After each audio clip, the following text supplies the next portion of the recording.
there. Tell me, have you heard the mousetrap? This is not a mousetrap. I wanted to be different, so I asked Bonnie to find me an egg beater. I don't know where she got this. Do they still make these? Yeah, they do still make them.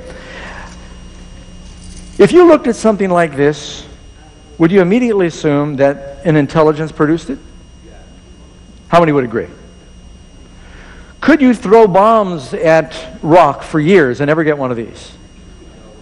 No. Hand grenades, it didn't matter. No matter how you arrange the bombs, would they ever produce one of these? No. This required intelligence. The interesting thing about this is it's a combination of 3 or 4 things. You've got a handle, you've got a crank that manipulates the gears to the shafts and the little blenders. I used to use one of these to comb my brother's hair when I was growing up. Now, if you take the handle by itself, does it serve a purpose? If you take the crank and the gears and set it off, if we disassemble this, which would take some work in itself, if you disassemble this and you put the gears off by themselves, would it serve any purpose? What about the blenders? If they're separated by themselves, you could probably still whip eggs, but it wouldn't do what it does when it's combined. This would never evolve, because in order for it to be what it is, all the pieces have to come together at the same time. The handle would never say, you know, I think I'd be more fulfilled if I had blenders attached to me and develop blenders. If you try to crank the crank without the handle, you get this action. It's like a helicopter without the rotor. It needs all of the different components to work. I don't know if I'm making myself clear. There are millions of examples in nature and creation of things infinitely more complex than a mousetrap or an egg beater that would never evolve, because in order for them to serve their purpose, they would all have to have this need to be together all at one time. You remove any component, it ceases to work. Does that make sense? The cells of life, as a matter of fact, probably this is a good place to lead into point number 3, symbiotic relationships. We are surrounded in nature with what we would call symbiotic relationships. Insects and flowers.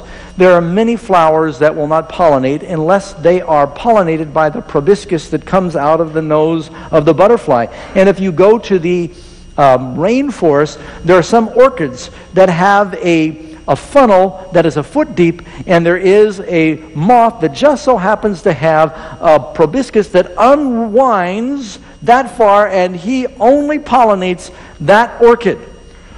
What are the chances of an orchid surviving for millions of years, not being able to be pollinated until a moth happens to develop the ability to pollinate that orchid? They would have to happen simultaneously. The food in your stomach is being digested because we have a symbiotic relationship with certain microbes and bacteria. They're called friendly bacteria. You're aware of that? And that's why sometimes if you've been sick and you taking antibiotics, they tell you ought to eat some yogurt. You know what you're doing? You're reintroducing some of those friendly bacteria, a culture where they can grow, to bring your digestion back where it's supposed to be. The relationship between bees and the flowers. And there are relationships between sea anemones and clownfish. And the little clownfish are immune to the poisonous touch of the anemones. And they keep the anemones clean, and vice versa. They scrub each other. And there are fish that open their mouth and other fish go inside. And there are birds that clean the ticks off the backs of rhinoceroses. And all throughout nature, there are fungus and trees that have these relationships that would only exist if they developed simultaneously. It could never have evolved that way. Then, of course, you've got something that's called the law of entropy. Evolution operates on the basis that things are getting better. But now I didn't say the theory of entropy. It's the law of entropy, which is the inevitable and steady deterioration of a system or society from order to disorder. Everything we observe in the world today, anything left to itself without outside energy being put into it, without intelligence being added to it, it falls apart. If you see a beautifully landscaped yard and gardens and flowers, and the owner of the house dies and it is not kept, what happens? It goes to weed, and the grass starts to grow, and the paint begins to peel, and it all begins to implode over time.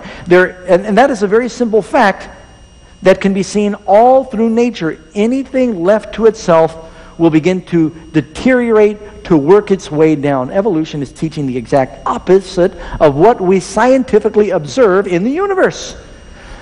The orbit of the moon around the earth is slowing. It's not speeding up.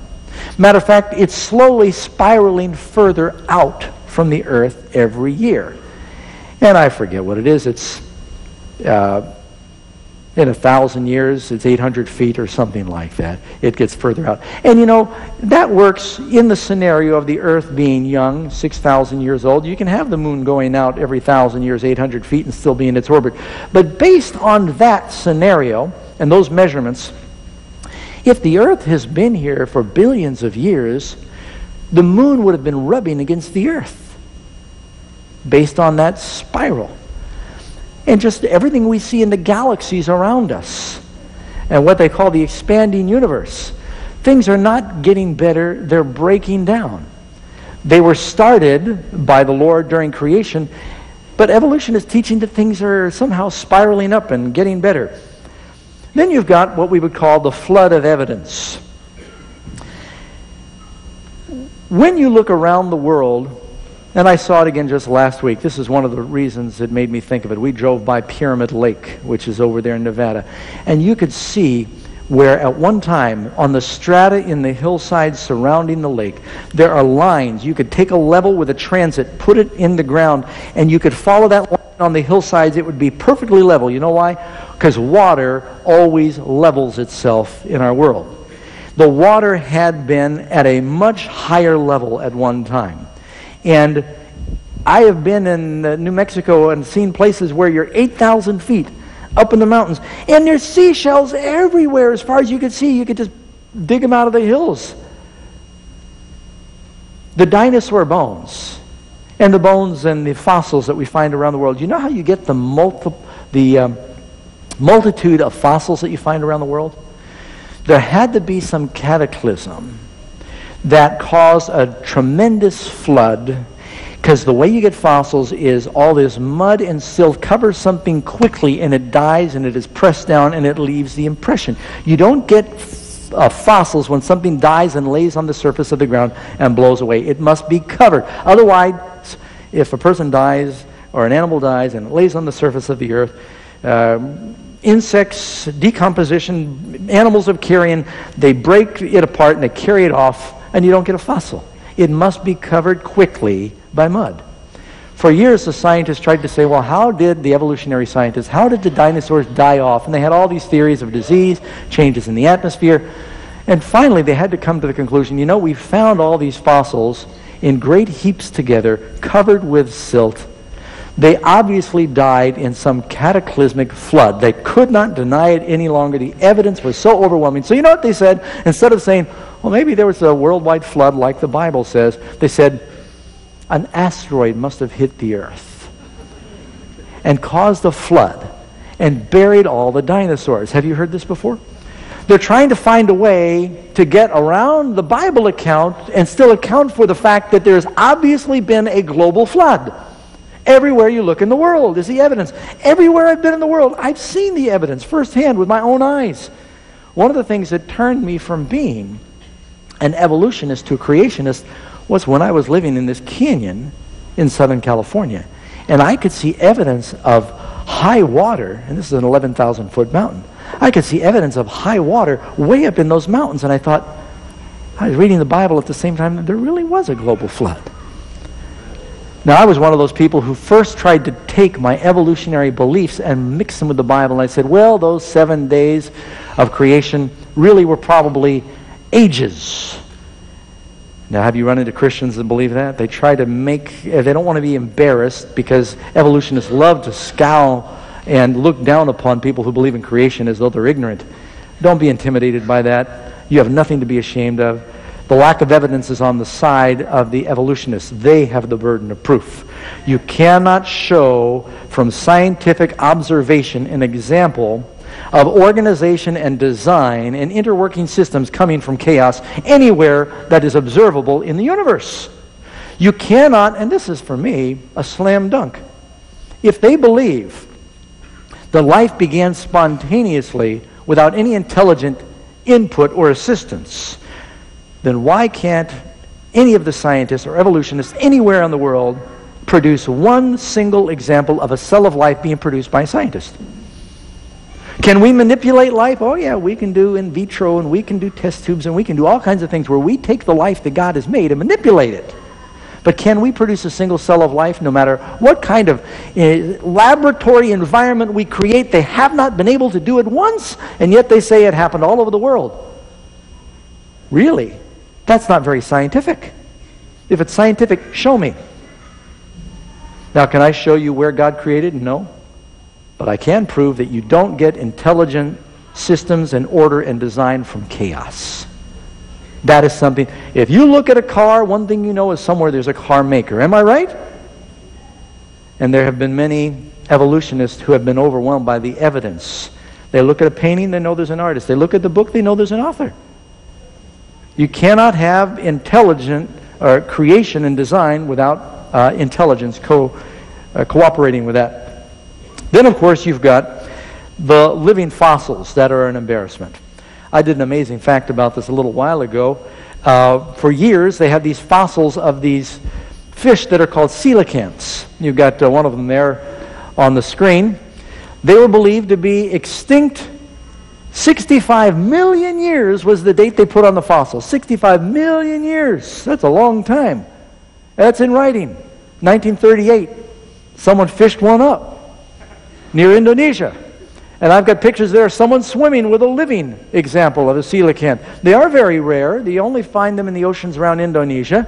But and they used to say they were proof for how the fish walked out on land. They said, this is one of the missing links. The coelacanth, those are called proto-legs. You can see the fins? They said those are proto-legs. They're developing feet. Well, 65 million years later, they're still swimming with them just the same way. They never did learn how to walk. Matter of fact, they're in very deep oceans and they have no desire to walk. You try to get them to walk and they die.